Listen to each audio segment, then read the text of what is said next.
Dal mare a 6 anni, inchiesta della procura senza indagati per la morte del piccolo Carlo. In queste ore la decisione sull'autopsia. Si continuano a raccogliere testimonianze per ricostruire gli attimi della tragedia. Sui social la straziante lettera dei volontari della Croce Verde di Cavallino Treporti tra i soccorritori della terribile notte.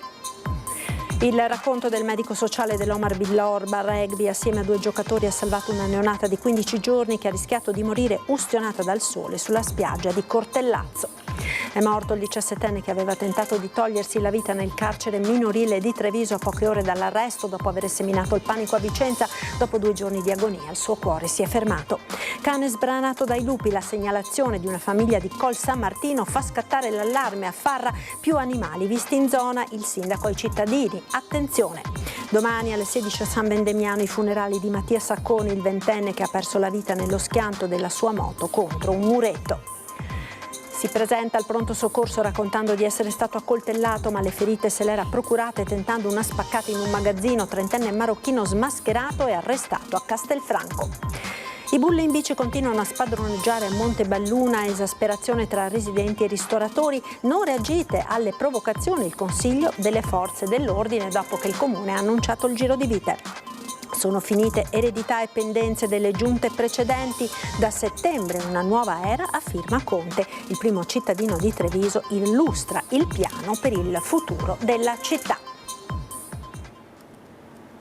Buonasera e ben ritrovati con l'edizione di Treviso dei nostri telegiornali. La cronaca in primo piano, perché se questi sono i titoli abbiamo un'ultima ora appena giunta in redazione della notizia di un accoltellamento che si è verificato poco fa a Salgareda in via Soldati. Ferito gravemente un ragazzo di 17 anni, subito soccorso dai sanitari del 118.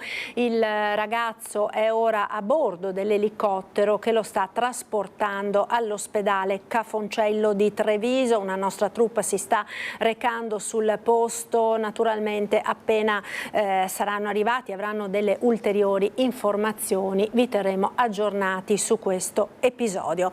E proseguiamo ora tornando a parlare della tragedia che si è verificata a Cavallino Treporti con la morte del piccolo Carlo di 6 anni. La procura ha aperto un'inchiesta.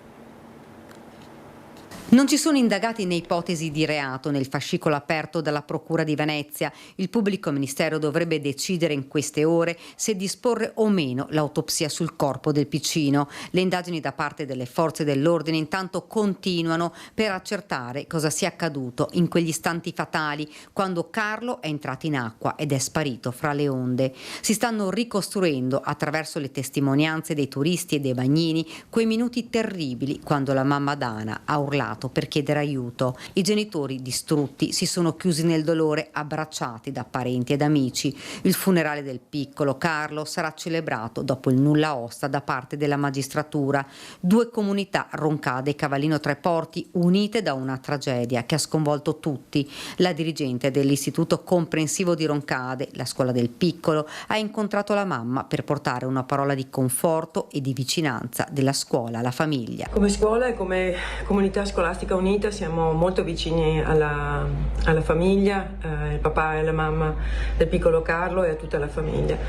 Sarà un nostro impegno perché il senso della scuola in questo momento è proprio la vicinanza tra di noi, l'empatia, l'amore, la disponibilità, la solidarietà, il rispetto per tutto quello che è avvenuto, che è una cosa tragica. La voce, rotta dall'emozione, si incrina ricordando questo bambino solare e pieno di vita. Sarà un nostro impegno ricordarci e non dimenticarci di Carlo anche per il futuro. Abbiamo in mente delle iniziative che vorremmo porre in essere proprio per non dimenticarci mai di lui. La scuola ha organizzato un incontro online per i genitori dei bambini della scuola dell'infanzia di San Cipriano, i piccoli compagni di Carlo, per l'elaborazione del lutto, mentre la raccolta fondi promossa da alcune amiche della mamma di Carlo ha raggiunto in un giorno e mezzo 20.000 euro, quasi 1.000 le donazioni, segno della solidarietà e della vicinanza di tante persone. A Cavallino Treporti, nella spiaggia dove è avvenuta la tragedia, rimane quel silenzio surreale e il via vai dei turisti che lasciano lungo questa barriera di scogli un pensiero, una candela o una preghiera, e i bagnini sconvolti che guardano quel mare che si è portato via per sempre il piccolo Carlo. E sui social la straziante lettera dei volontari della Croce Verde di Cavallino Treporti tra i soccorritori della terribile notte. Caro Carlo, oggi il mare ti ha portato via. Avevi 6 anni e la vita davanti. Un'età in cui si dovrebbe pensare a correre sulla sabbia, non a fermarsi per sempre. Ti abbiamo cercato con il fiato corto e le mani tremanti. Abbiamo sperato fino all'ultimo secondo che tu fossi ancora lì. Inizia così una lettera postata sui social dai volontari della Croce Verde di Cavallino Treporti, parole scritte con il cuore in mano e la disperazione di una tragedia troppo grande da accettare. Uomini e donne che erano lì ed hanno operato giorno e notte nel disperato tentativo di riportare Carlo fra le braccia della mamma. Ma purtroppo il destino ha voluto diversamente. Quando ti abbiamo trovato, il silenzio ha gridato più forte di qualunque sirena. Non esiste preparazione per questo, non c'è corazza capace di proteggerti. Quando ad andarsene è un bambino, restano solo domande senza risposta e un dolore che non ha nome. Il silenzio assordante di un dramma che ha sconvolto e stravolto tutti. Rimangono quelle immagini di un mare illuminato dai fari dei mezzi di soccorso e dalle centinaia di persone in divisa, ma anche semplici turisti, insieme uniti nello stesso abbraccio. E restano indelebili queste parole dedicate a Carlo dai soccorritori. A te, Carlo, che oggi hai smesso di giocare troppo presto, e a chi è venuto con la divisa addosso, con gli occhi lucidi sulla riva, provando con tutto se stesso a riportarti a casa. Ci ha insegnato, senza volerlo, che certe ferite non si chiudono, ma che si può almeno non farle portare da soli, perché oggi il dolore della tua mamma è diventato un po' il nostro. E ha rischiato di morire ustionata dal sole sulla spiaggia di Cortellazzo. Una neonata di appena 15 giorni è stata salvata grazie all'intervento del medico sociale dell'Omar Rugby Villorba, intervenuto assieme a 2 giocatori. La piccola è stata trasferita all'ospedale di Padova vista la gravità delle ustioni. 2 signore sono venute ad avvisare il bagnino mentre io sentivo che c'era questa bambina, verosimilmente una neonata, che loro giudicavano ustionata e che stava piangendo da diverse ore. È un pomeriggio torrido sulla spiaggia di Cortellazzo. Il dottor Serena, medico sociale dell'Omar Villorba Rugby, al mare assieme a 2 giocatori della squadra trevigiana, sente la conversazione e si precipita a vedere, trovando sotto l'ombrellone una neonata di 15 giorni gravemente ustionata dal sole. La famiglia dell'Est Europa e la comunicazione con i genitori è difficile. Ho cercato di spiegare che la condizione era piuttosto grave, in quanto si parla di una neonata di pochi giorni, e quindi il rischio poteva essere quello della disidratazione per perdita di fluidi dall'acute ustionata, e ho suggerito che andavano chiamati i soccorsi immediatamente, in quanto nel giro di poche ore, a mio avviso, poteva anche esserci un esito fatale per la bambina. In molti si sono preoccupati per la neonata. La mamma, forse impaurita, si è allontanata con la piccina. Nel giro di 1 minuto abbiamo dovuto prendere una decisione, che è stata quella subito appunto di chiamare il 118 di Jesolo e anche le forze dell'ordine per aiutarci, perché insomma si trattava di un minore e non potevamo fare altrimenti. Nel frattempo un altro rugbista pedina la donna per vedere dove va, in attesa dei soccorsi. Poco dopo arrivano sul posto gli operatori del 118 e le forze dell'ordine, che con molta delicatezza e umanità sono riusciti a interagire con questa madre, fargli capire che doveva affidarsi alle cure dei sanitari, e insomma siamo riusciti a recuperare la bambina. Per la gravità delle ustioni la neonata è stata trasportata all'ospedale di Padova, dove è tuttora ricoverata. L'appello del medico è quello di prestare la massima attenzione al sole e al caldo, soprattutto quando si tratta di bambini. L'importanza è stare attenti, perché un'isolazione di questo tipo su una neonata, a parte fare un esito fatale, può anche dare delle conseguenze a vita di tipo neurologico, e quindi anche il colpo di calore è un'altra. Non c'è solo l'ustione solare in sé per sé, ma c'è anche il colpo di calore che solo per la temperatura può provocare danni neurologici. E vi ricordo la notizia con la quale abbiamo aperto questa edizione trevigiana dei nostri telegiornali, un'ultima ora di cronaca che ci arriva da Salgareda, dove poco fa un ragazzo di appena 17 anni è stato accompagnato accoltellato in strada. Subito soccorso dai sanitari del 118, è stato trasferito con l'elicottero all'ospedale Cafoncello di Treviso. Naturalmente continueremo ad aggiornarvi su questo ennesimo fatto di cronaca. E c'è un'altra notizia tragica che riguarda un 17enne, perché è morto il ragazzo tunisino che aveva tentato di togliersi la vita nel carcere minorile di Treviso a poche ore dall'arresto dopo aver seminato il panico. A Vicenza, dopo 2 giorni di agonia, il suo cuore ha cessato di battere. Dopo 2 giorni di agonia si è spento all'ospedale Cafoncello il 17enne tunisino che nella notte tra sabato e domenica aveva tentato il suicidio nel carcere minorile di Treviso. Nella struttura il giovane era stato portato da Vicenza, dove nel pomeriggio di sabato era stato protagonista di una serie di episodi che avevano seminato il panico nel capoluogo berico. Una rapina riuscita e una tentata ai danni di 2 anziani, un tentato scippo, la fuga con tuffo nel retrone, la rocambolesca arrampicata su un palazzo con irruzione in un appartamento dove si era barricato scaricando contro gli agenti di polizia un estintore. Alla fine era stato arrestato e trasferito al centro di accoglienza del carcere minorile di Santabona. Qui qualche ora dopo aveva tentato di impiccarsi. Soccorso dagli agenti di polizia penitenziaria che hanno immediatamente chiamato il medico della casa circondariale, era stato trasferito nella rianimazione del Cafoncello, dove si è spento. Il 17enne raggiunto in Italia come minore non accompagnato e non si conoscono dettagli sulla sua storia. Sull'episodio la procura ha aperto un fascicolo per ricostruire l'accaduto e capire se il tragico epilogo fosse evitabile. Il dramma del 17enne riapre la questione della situazione dell'istituto minorile di Treviso, che da tempo dovrebbe essere dismesso. Un dramma che tocca le coscienze di tutti, ma vorrei escludere le strumentalizzazioni politiche, dice il sindaco Mario Conte. Circa un mese fa sono andato personalmente in visita al carcere minorile ed effettivamente è una situazione in sofferenza. Devo altrettanto dire però che, confrontandomi sia col ministro Nordio che con il sottosegretario Ostellari, abbiamo avuto le rassicurazioni che entro fine anno quell'ala del carcere, cioè quella destinata ai minori, verrà trasferita interamente a Rovigo, quindi su una struttura nuova, accogliente e rigenerata. E sulla tragedia che ha coinvolto il 17enne nel carcere minorile di Treviso è intervenuta anche la deputata trevigiana del PD Rachele Scarpa.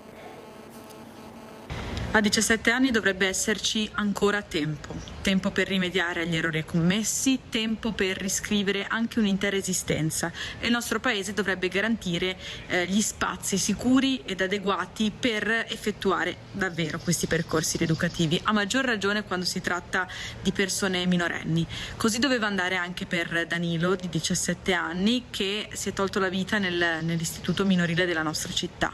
L'emergenza delle carceri nel nostro Paese riverbera anche nella detenzione minorile, dove il sovraffollamento, la sempre maggiore politica di chiusura e in generale una mancanza di prospettive di reinserimento spesso gettano i detenuti nello sconforto.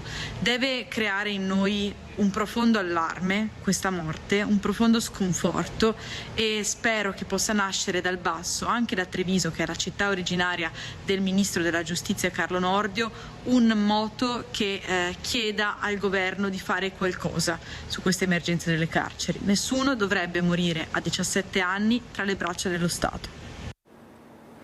Allerta lupi a Col San Martino, in comune di Fara di Soligo, dove la scorsa notte un cane maltese di 6 kg è stato sbranato nei pressi di un'abitazione in un giardino non recintato. Erano circa le 3:30 quando i proprietari gli hanno aperto la porta di casa. L'animale era solito uscire per andare a fare i propri bisogni. Gli stessi proprietari hanno poi riferito di avere sentito del trambusto poco distante i poveri resti del loro cane. Sarebbero stati avvistati più esemplari esemplari. A girarsi tra i vigneti potrebbe trattarsi di un branco. Per questo nel tardo pomeriggio, dopo aver allertato le autorità competenti, il sindaco Mattia Perencin ha emanato un avviso alla popolazione invitando a non lasciare liberi i propri animali d'affezione o tenerli al guinzaglio, evitare di lasciare rifiuti organici nei giardini, non far uscire di notte gli animali da allevamento o da cortile. Ovviamente c'è anche l'invito a non inseguire il lupo qualora venisse visto. Stiamo monitorando la situazione, afferma il sindaco, invitando i cittadini a prestare la massima attenzione. Domani alle 16 nella chiesa parrocchiale di San Vendemiano i funerali di Mattia Saccon, il ventenne morto 2 notti fa nello schianto in moto in via Manin dopo aver urtato la Vespa con in sella un suo amico, una tragedia che ha profondamente scosso tutta la comunità. Appassionato di motori e Formula 1, il giovane stava per partire per Edimburgo per seguire un corso di inglese.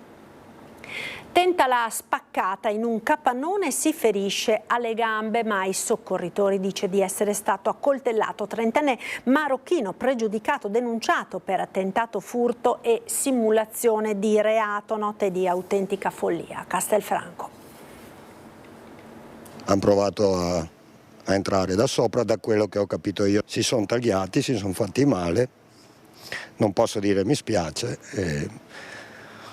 E se l'hanno beccato al pronto soccorso, so fare i suoi adesso. Ci sono tracce di sangue ovunque nella zona dell'area 24 in via Silia Castelfranco Veneto, segni che raccontano di una notte di follia, quella vissuta da un trentenne marocchino residente in zona che dopo essersi arrampicato sulla copertura di questo capannone e spaccando il vetro è precipitato all'interno di un ufficio. Non si esclude volesse introdursi nel vicino bar. Potrebbe essere, poi non si sa se era da solo o se era con altri, questo lasciamolo dire a chi di competenza poi, che starà sicuramente facendo le indagini del caso, insomma.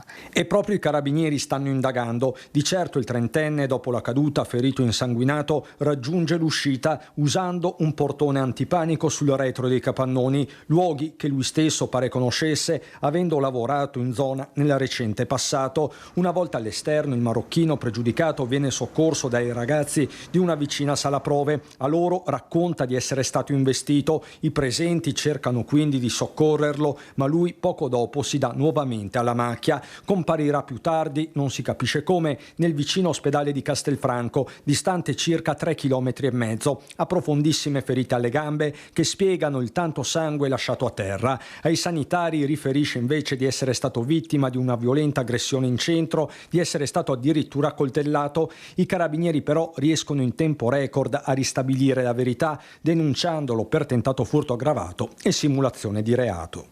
Che almeno paghi quello che deve pagare, ma come sapete siamo in Italia, non si sa. Ancora cronaca, 4 giovani denunciati per il furto e di danneggiamenti all'osteria Senzoste a San Pietro di Barbozza di Valdobbiadene. Domenica, sempre nella famosa location delle Colline UNESCO, era stato arrestato in flagrante un altro giovanissimo ladro.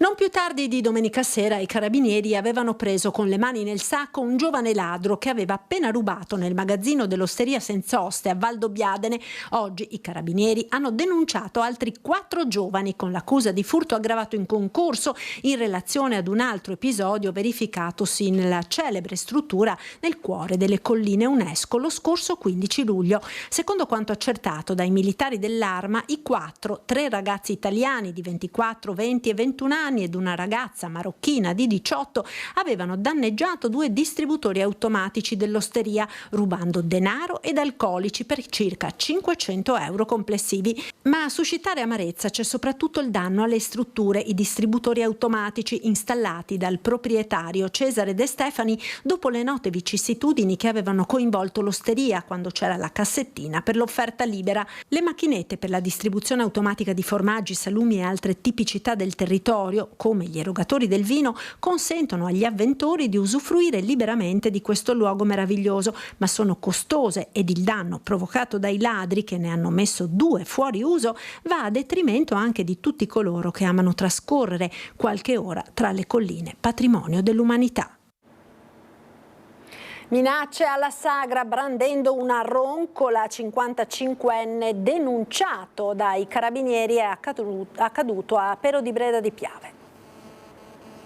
Si aggirava tra gli stand della Sagra di Pero di Breda di Piave minacciando i presenti con una roncola da fieno. Protagonista dell'episodio un 55enne in evidente stato di alterazione dovuta verosimilmente all'assunzione di alcolici. Il giovane parlava a sproposito ed agitava la roncola minacciando pericolosamente un 36enne del posto che stava trascorrendo la serata alla Sagra. Sul posto sono arrivati i carabinieri della stazione di Maserata che dopo aver calmato il 36enne l'hanno denunciato a piede libero per minaccia aggravata e porto di armi od oggetti atti ad offendere. La roncola è stata sequestrata. Bulli in bici spadroneggiano a Montebelluna, esasperazione tra residenti e ristoratori. Il Consiglio delle Forze dell'Ordine dopo anche l'annunciato giro di vite da parte del Comune. Come mi hanno detto le forze dell'ordine, evitiamo reazioni inconsulte. Stiamo calmi, perché sennò passiamo dalla parte del torto. Alessandro Vendramini è il referente dei residenti del centro storico e animatore di un gruppo WhatsApp che ormai ribolle di segnalazioni sui bulli in bici che ormai da tempo, forse più di un anno, spadroneggiano a Montebelluna. I loro video sui social raccontano di manovre pericolosissime, illegali, sempre sul filo.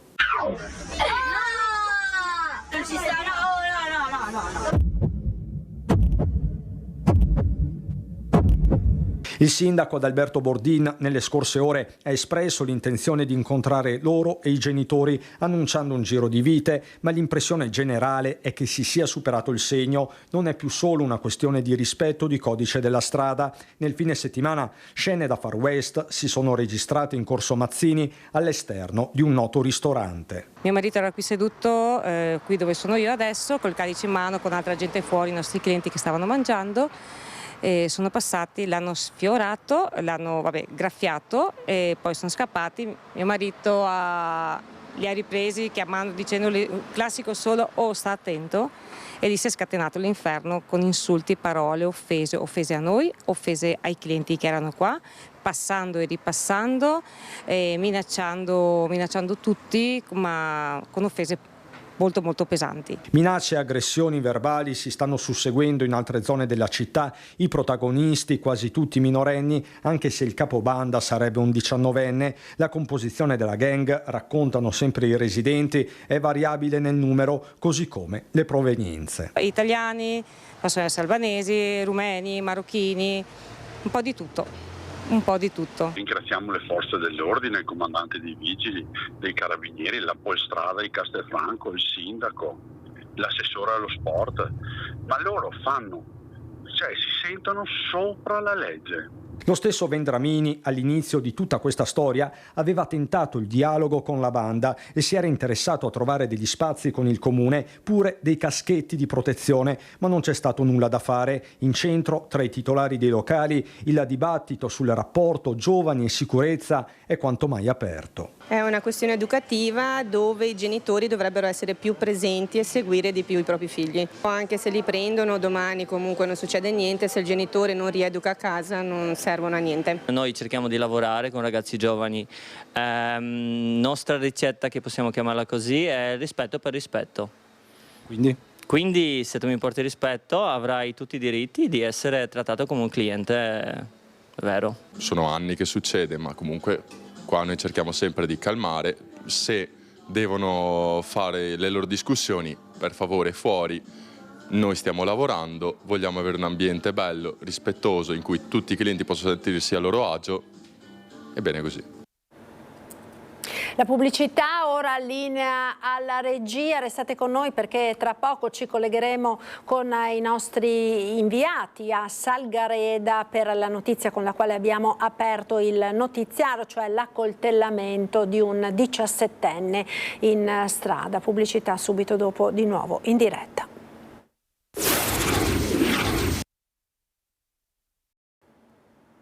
Eccoci nuovamente in diretta con l'edizione di Treviso dei nostri telegiornali. Andiamo dunque subito a Salgareda. Vedo collegato il nostro Christian Arboit con la collaborazione tecnica di Simone Merlo. La notizia è quella che vi abbiamo dato in apertura di TG, l'accoltellamento in strada di un ragazzo di 17 anni. A te Christian.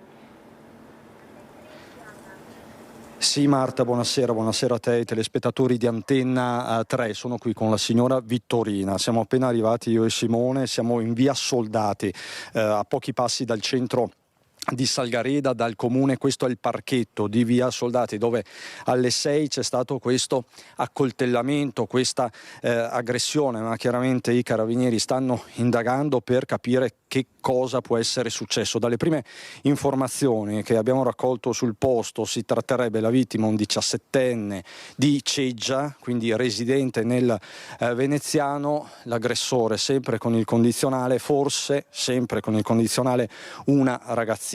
La signora Vittorina che cosa ha sentito? Un grosso grida, stavo in salotto seduta e ho sentito sto grosso grida e dopo non so, perché dopo ho visto arrivare i carabinieri e la Croce Rossa, insomma, e questo ragazzo stesso per terra. Quindi lei ha visto, lei abita al primo piano? Abito là, dove ci sono le ciocche bianche e celesti. Quindi lei quando ha sentito il rumore si è affacciata? Mi sono affacciata e ho visto sto ragazzo steso e loro che li stavano chiudendo, facendo non so, C'erano degli altri ragazzi, lei ha visto, con questo ragazzo, o il ragazzo era da solo? No, non era da solo, erano 3-4 di loro. Quindi 3-4 ragazzi attorno a questo ragazzo. Sì. Lei ha sentito, signora Vittorina, poi la lascio veramente perché la vedo scossa, una urla anche di ragazza, che urla sentito? I ragazzi dicevano chiamate la Croce Rossa, l'ambulanza, ma dopodiché io sono entrata in casa e quindi... È ancora scossa, io la lascio, la ringrazio. Signora, esatto, il sindaco che è stato, siamo in diretta sindaco, siamo in diretta su Antenna 3. Allora, signora Vittorina, allora sindaco, grazie per essere qui, Andrea Favaretto. E lei che cosa sa e cosa ci può dire? Allora, io alle ore 19 mi trovavo al Polivalente perché c'è la festa del Magal Touba dei senegalesi che è nazionale e quindi in tutte le città dove loro sono organizzati in associazioni fanno questa festa. È qui al Polivalente, a volte la fanno a Conegliano e questa volta sono qui a Salgareda. Sento arrivare l'elicottero, questo è quello che abbiamo visto. Arriva l'elicottero, per quale motivo? Io pensavo addirittura che ci fosse, non so, qualcuno si fosse fatto male, ho avuto un infarto, qualcosa del genere. E invece alla fine vedo caricare, non ci hanno fatto avvicinare, caricano un ragazzo mi dicono 17 anni, però io di Ceggia, di origine marocchina, perché lì è poi arrivata anche la mamma, e lo hanno portato a Treviso. Probabilmente stava partecipando a questa festa dei popoli. No, il ragazzo non c'entra niente, lì non c'entra, hanno utilizzato l'elicottero sul campo di calcio che è vicino al Polivalente proprio per l'atterraggio. Allora, sindaco, possiamo un attimo, grazie signora Vittorina, grazie ancora. Ci avviciniamo al parchetto. Mi dicono appunto che c'è stata una lite fra due ragazzini, ma tutte voci, perché io adesso, finito questa riunione di questa associazione, stavo andando dai carabinieri per capire cosa è successo, perché al momento io so che, e l'ho visto io, caricare questo ragazzino, ci hanno tenuti lontani dall'elicottero. È arrivata anche l'ambulanza perché magari le poteva essere soccorso, diciamo, direttamente, portato ad Erzo con l'ambulanza, invece hanno preferito portarlo via con l'elicottero. Ma da quello che ho visto io sembrava così a distanza un taglio su un braccio, ma questo da lontano perché ripeto non ci hanno lasciato andare vicino, ovviamente perché ci sono le palle del rottore e sì, è una cosa.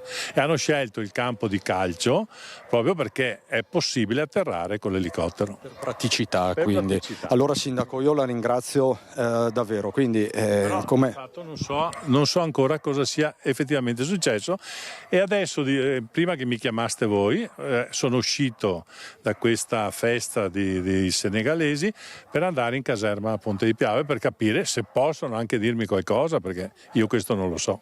Trattandosi anche di minori, chiaramente sappiamo che il riserbo è sempre massimo. Grazie davvero Sindaco Favaretto. Quindi questo il parco dove è avvenuto questo episodio, dove è avvenuta questa aggressione. Dobbiamo capire ancora la dinamica. Marta, nell'esattezza questi sono i dettagli che ti possiamo dare alle 8 della sera. È tutto per il momento da Salgareda. Con Simone Merlo ti restituisco la linea. Grazie a Cristian Arboit e a Simone Merlo. Naturalmente richiedeteci la linea se dovessero esserci ulteriori aggiornamenti su questa notizia. Noi proseguiamo intanto con la politica e l'intervista a tutto campo a Mario Conte. Da settembre un nuovo piano per gli interventi per la città, con 0 consumo di suolo, 0 nuove aree commerciali, più incentivi alle aree verdi e alla residenzialità. Si apre una nuova era interamente firmata dalla giunta di Mario Conte, così il sindaco. Sentiamo. Io sto lavorando oggi su un piano degli interventi che porta il nome della Giunta Manildo. Stiamo lavorando con la maggioranza per approvare a settembre il piano interventi della Giunta Conte. Chiuse le pendenze ereditate dalle giunte precedenti, si apre un nuovo capitolo urbanistico e sociale per la città, fondato su 4 punti chiave, analizzati e condivisi con la maggioranza al governo. Ho chiesto che ci fossero 4 punti sostanzialmente, quindi 0 consumo del suolo, nel senso che intendiamo 0 totale, cioè non 1 metro cubo in più di consumo del suolo, 0 aree commerciali, anche perché la nostra amministrazione ha ereditato potenzialmente 55 aree commerciali che non portano il nome di Conte, ma che in futuro non devono nemmeno aumentare, quindi 0.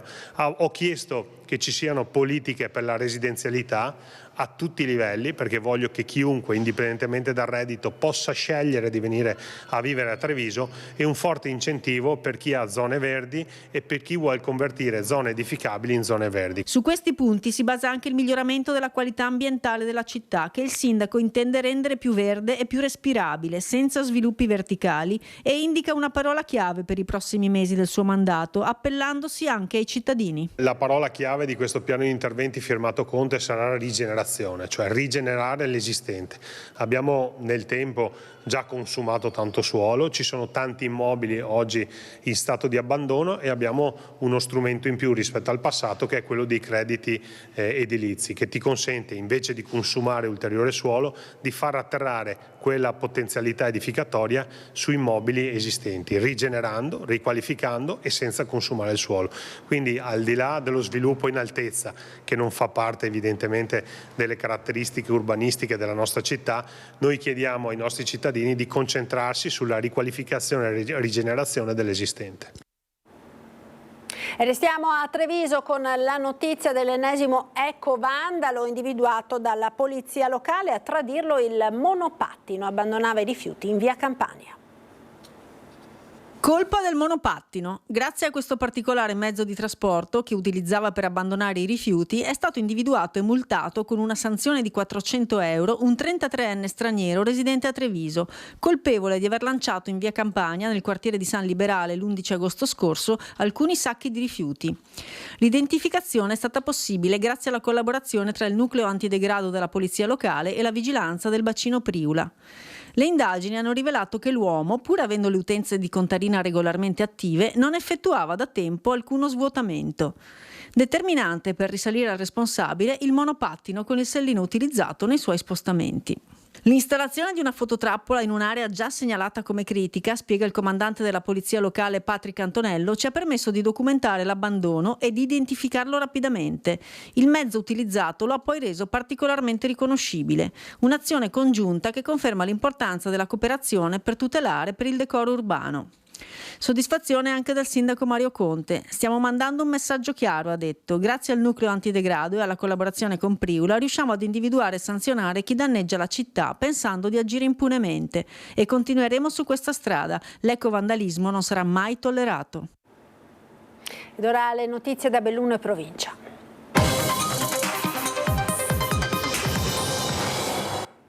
Momenti di paura venerdì scorso nella farmacia di Piazzetta Santo Stefano a Belluno. Un uomo armato di coltello ha minacciato farmacista e cliente sequestrandoli per diversi minuti. L'intervento dei carabinieri ha messo fine all'incubo. Minuti di tensione venerdì scorso nella farmacia Santo Stefano, nell'omonima piazzetta a Belluno. Un uomo di 46 anni di nazionalità romena e già detenuto in regime di semilibertà è entrato nella farmacia armato di coltello. Ha minacciato il farmacista costringendolo a consegnargli antidolorifici e ha bloccato un ignaro cliente che era entrato poco dopo. I due sono rimasti sequestrati per diversi minuti sotto la minaccia dell'arma. Il farmacista è riuscito comunque a comporre il 112 e la pattuglia del nucleo operativa radiomobile di Belluno è arrivata in men che non si dica. Vedendo i militari, il rapinatore ha indossato un camice da farmacista per tentare di confondersi, ma il travestimento non è servito. I carabinieri lo hanno riconosciuto, immobilizzato e arrestato. Il coltello è stato sequestrato e il 46enne è stato ricondotto in carcere su disposizione dell'autorità giudiziaria. Pienone di turisti nelle località turistiche delle Dolomiti bellunesi e scene di maleducazione che fanno indignare. Vediamo gli ultimi due casi. Cortina, regina delle Dolomiti, ma anche palcoscenico di episodi che poco hanno a che fare con il turismo di qualità, come quello immortalato in questa foto, un uomo completamente nudo accanto al suo minivan nel parcheggio sotto il tennis Apollonio. La scena, durata diversi minuti sotto gli occhi di una mamma e del figlio piccolo, ha lasciato tutti senza parole. Assolutamente hanno ragione, è lo stesso sdegno che ho io come sindaco, ma tutta l'amministrazione. Io penso che veramente qui siamo all'eccesso assoluto di una mancanza soprattutto di educazione, perché a prescindere dal tipo di scelta che uno fa nel fare il turista, questo veramente va al di là di ogni immaginazione. La testimone, che aveva accanto a sé il figlio, è rimasta scioccata, tanto più che l'uomo imperterrito è rimasto senza vestiti per più di qualche minuto. Un turismo del genere non lo vogliamo noi, ma non lo voglia nessuna valle né limitrofa, perché sicuramente scredita la località, quindi è veramente vergognoso. Io so che con i vigili stiamo cercando di fare le verifiche su questi che sono i parcheggi, ma purtroppo è sempre difficile trovarli nel momento in cui accadono certe cose, quindi non riusciamo a contravvenirli. Ma i casi di inciviltà a quanto pare stanno diventando sempre più frequenti e i video che li ritraggono sono numerosi. Lo dimostrano anche queste immagini riprese in un giorno di pioggia a Rio Gere, dove due turisti stranieri hanno pensato di fare la doccia approfittando della cascatella d'acqua che scendeva dalla grondaia del rifugio. La polizia locale di Cortina è mobilitata per verificare che tali situazioni non accadano e per garantire il rispetto del vivere comune, mentre nella conca ampezzana fra la gente serpeggia malumore per la disfatta del cosiddetto turismo di qualità, che sembra ormai solo un ricordo. Spero sinceramente che questa gente non faccia più quella scena che abbiamo visto sui social, perché è veramente vergognosa, ma soprattutto da un punto di vista di educazione, perché se questa gente poi educa figli in questa maniera non ci dobbiamo stupire se poi troviamo certe realtà. Semaforo rosso sulla via delle vacanze ieri sera attorno alle 22:30 lungo la 51 di Alemagna a Dogana Vecchia si è sperimentato per la prima volta il brivido del segnale di pericolo all'altezza della frana che incombe da Croda a Marcora. È bastato un temporale, per la verità di una certa intensità, ad attivare i sensori collegati agli idrometri che monitorano il versante della frana e a far scattare il segnale di arresto. Gli automobilisti più disciplinati si sono fermati subito, altri hanno proseguito la marcia incuranti del pericolo. La strada è rimasta chiusa per circa 3 ore. L'ANAS, una volta verificato che non sussistevano rischi, ha dato il via libera comunicandolo anche attraverso i suoi canali ufficiali.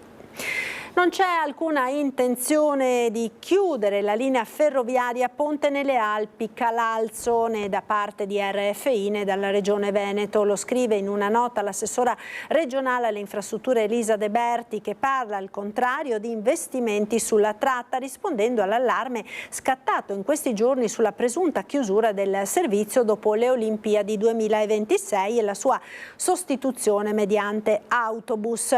Un tema da campagna elettorale Italia, nota De Berti. In realtà il fatto che la tratta sarà chiusa 6 mesi nel 2026 ed altrettanti nel 2027 risulta agli atti di RFI e all'inizio della scorsa estate. La notizia è stata rilanciata dal portale Treni Belluno. La tratta sarà chiusa da settembre a dicembre, poi da metà marzo a inizio giugno, cioè quando serve a chi lavora, studia e vive sul territorio. Il PD di Belluno però rilancia chiedendo atti chiari dalla Regione, dal Governo e da RFI.